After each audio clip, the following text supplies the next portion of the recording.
welcome to the roundup here for SEMICON West 2018. Joined by my old friend and colleague from US Tech, Mike Skinner. Good to see you, Mike. It's great to be here. Thank you, Trevor. Okay. So it's been a really interesting week in a number of ways. We'll go into some of them in a minute.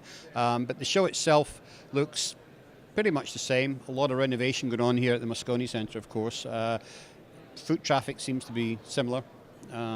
But still a reasonably vibrant week.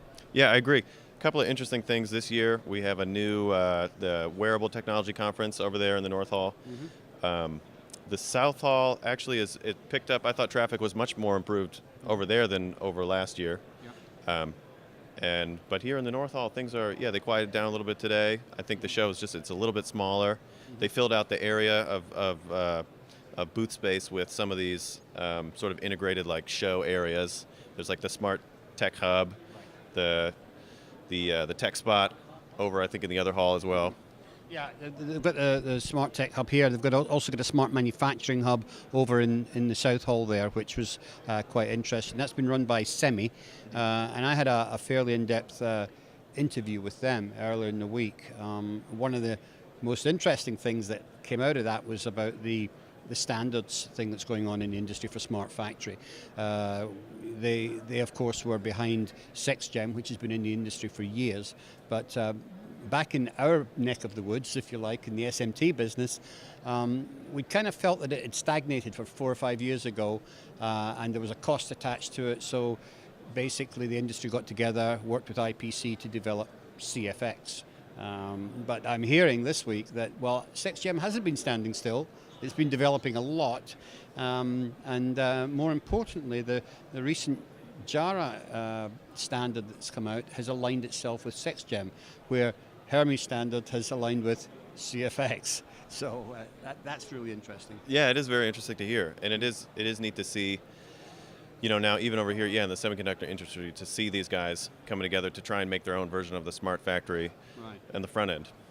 Well, I mean, the theme that SEMI was going on was they want to try and connect it or provide a platform along the entire digital thread. They're literally saying they were going from sand to the finished product. So it's quite an ambitious goal, quite frankly.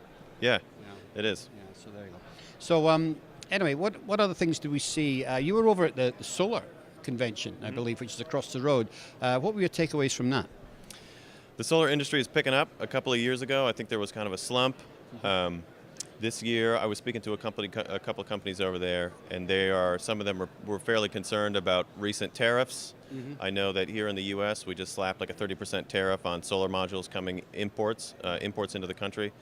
But one of the companies said, too, they haven't seen much of a change, honestly, because all those Chinese companies just flooded the market with all these solar modules before the tariffs went into effect recently, Yeah. So that's one big takeaway over there. Well, one of the things, and the tariffs, are, as you say, they've just kicked in, but there's another raft of them due to being floated that they might introduce 200 billion in tariffs at 10%.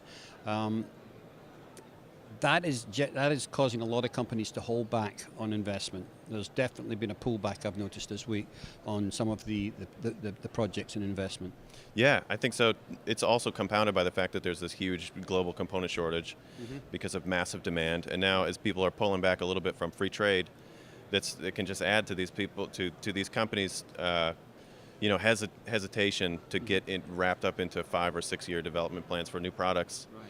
I mean, the component shortages is a scary aspect, and we were hearing things earlier in the week about companies saying that they were going to the suppliers and getting, we just can't supply. It wasn't a case of we can deliver in 6 weeks or 8 weeks. It's can't supply. Yeah, a lead time that's non-existent. There is no lead time. Right. Yeah. And I was speaking this morning with a contract manufacturer in Hong Kong. Who's saying they're equally having the same problems. They're redesigning boards.